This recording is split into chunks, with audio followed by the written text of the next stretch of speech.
Hello everyone, welcome to आदि classroom. तो आज हम लोग स्टार्ट करेंगे about the parts of speech. Now what is parts of speech?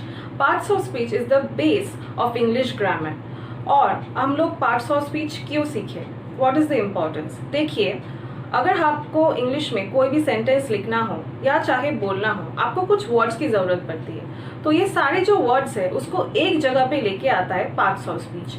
तो अगर सिंपल तरीके से बताया जाए, the parts of speech is the amalgamation of these words। और पार्ट्स ऑफ स्पीच कितने प्रकार के होते हैं? 8 प्रकार के। They are noun, pronoun, adjective, verb, adverb, preposition, conjunction and interjection. तो चलिए स्टार्ट करते हैं। हमारा जो फर्स्ट पार्ट्स ऑफ स्पीच है that is noun. Now what is noun? तो noun is basically a naming word of any place और person और थिंग। तो अगर कोई भी चीज़ हो जिसे फील किया जा सके, देखा जा सके, समझा जा सके, वो होता है नाउन। तो चलिए कुछ एग्जाम्पल्स देखते हैं। Like father, animal, day, hat, flower, any name of a person and place. ये जो सारे वर्ड्स हैं ये हम लोग डेली यूज करते हैं और ये सारे जो वर्ड्स होता है यही होता है नाउन। तो नेक्स्ट हम लोग बात करते हैं हमारे नेक्स्ट पार्ट्स ऑफ स्पीच की, दैट इज प्रोनाउन। अब प्रोनाउन क्या होता है? देखिए, नाउन को रिप्लेस करने वाला जो वर्ड है that is pronoun.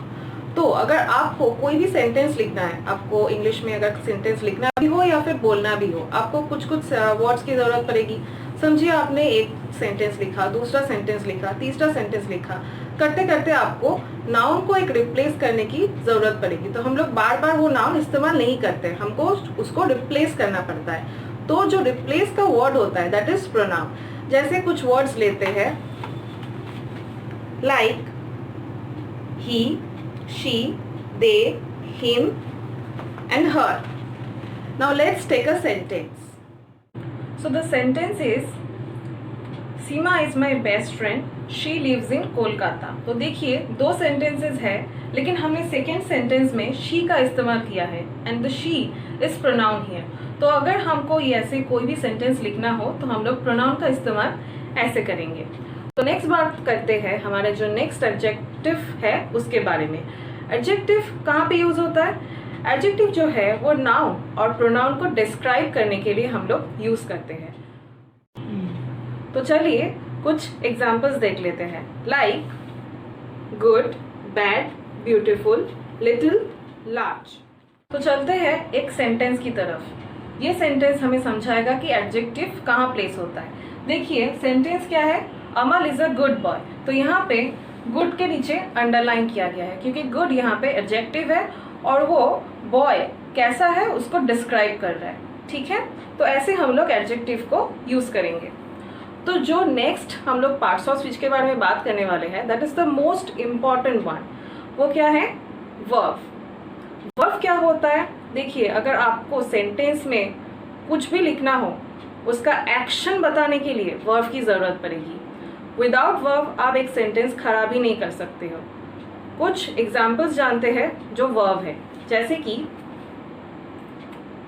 Agree, arrive, call, do, eat, give, help, like, make.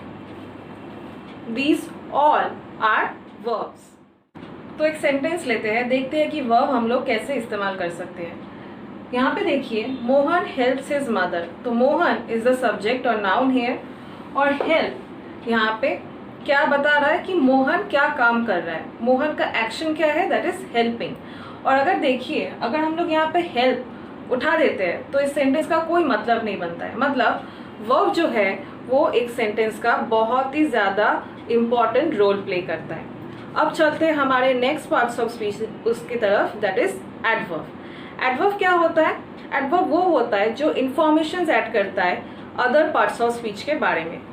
तो कुछ एग्जाम्पल्स ले लेते हैं, समझ लेते हैं कि क्या क्या हो सकता है एडवर्ब। चलिए देखते हैं। Like, always, slowly, after, before, here, there. तो ये सारे जो वर्ड्स है वो एडवर्ब होता है। अब चलते हैं एक सेंटेंस की तरफ, देखते हैं कि सेंटेंस में हम लोग एडवर्ब कैसे इस्तेमाल करेंगे। तो देखते हैं ये सेंटेंस क्या लिखा है, शी ईट्स स्लोली। अब ध्यान से देखिए, यहाँ पे शी ईट्स, इतना तक हमें समझ में आ रहा है कि जो शी है वो खाना खा रही है, this is the action of her. लेकिन यहाँ पे जो एडेड इंफॉर्मेशन है ईटिंग के बारे में, दैट इज स्लोली, मतलब ये लड़की जो है वो खाना थोड़ा स्लो खाती है। तो यहाँ पे द एक्शन ईट, उसके एडेड इंफॉर्मेशन दिया गया है कि वो स्लोली खाती है। तो इसका मतलब एडवर्ब जो होता है वो एक सेंटेंस में एडेड इंफॉर्मेशन डालता है, इसका काम यही होता है। अब बढ़ते हैं हमारे next parts of speech, preposition की तरफ। अब थोड़ा सा ध्यान से सुनिए, प्रीपोजिशन क्या है, प्री एंड पोजिशन। तो प्री मतलब क्या होता है, बिफोर, एंड पोजिशन मतलब क्या होता है, प्लेसिंग। इसका मतलब सेंटेंस में हम लोग कोई भी वर्ड, प्रीपोजिशन ऐसे कोई भी वर्ड बिफोर प्लेस करें तो उसको बोला जाएगा preposition. So preposition is placed before noun और pronoun for showing a relation with that noun और pronoun with the other words of that sentence. तो चलिए कुछ एग्जांपल्स देखते हैं प्रीपोजिशंस की, जैसे कि in, under, on, over, behind, to and for. तो अब एक सेंटेंस देखते हैं, देखिए the book is on the table. यहाँ पे प्रीपोजिशन क्या है, प्रीपोजिशन इज ऑन, और वो किसके बिफोर प्लेस हुआ है, द टेबल, उसके पहले। तो इसका मतलब हम लोग एक चीज ये देख रहे हैं कि प्रीपोजिशन जो है वो नाउन के पहले प्लेस हुआ है, और मीनिंग जो है वो दूसरे जो द बुक, ये जो वर्ड है उसके साथ क्या रिलेशन है इसका, ये समझाया जा रहा है। तो अब चलते हैं हमारे नेक्स्ट प्रीपोजिशन की तरफ, दैट इज कंजंक्शन। एंड यहाँ पे भी हम लोग कंजंक्शन को तोड़ेंगे, that is con and junction, जो मतलब क्या होता है कि एक साथ जो जोड़ के रखता है। तो अगर हम लोग इसको डिफाइन करेंगे तो conjunction is a word which is used to join words और सेंटेंसेस। एग्जाम्पल्स क्या होता है कंजंक्शन का, जैसे कि एंड, बट, और। एक सेंटेंस लिखते हैं, समझते हैं कि कैसे हम लोग कंजंक्शन को प्लेस करेंगे एक सेंटेंस में। देखिए, Meera and Tina are good girls. तो यहाँ पे एंड एक कंजंक्शन है, और यहाँ पे दो वर्ड्स जो है मीरा एंड टीना, इसको जोड़ा गया है एंड से। तो इसी तरीके से वर्ड्स या फिर सेंटेंस, दोनों चीज़ों को ही हम लोग कंजंक्शन के थ्रू जोड़ सकते हैं। तो हमारा जो लास्ट पार्ट्स ऑफ स्पीच है दैट इज इंटरजेक्शन। इंटरजेक्शन क्या होता है, interjection is a word which expresses some sudden feelings.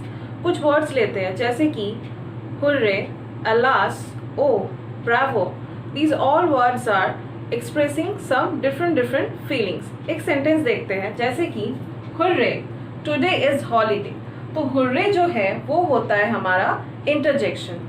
ये सेंटेंस में कुछ फीलिंग बयां करता है, जैसे इस सेंटेंस में बयां हो रहा है कि this is a feeling of happiness.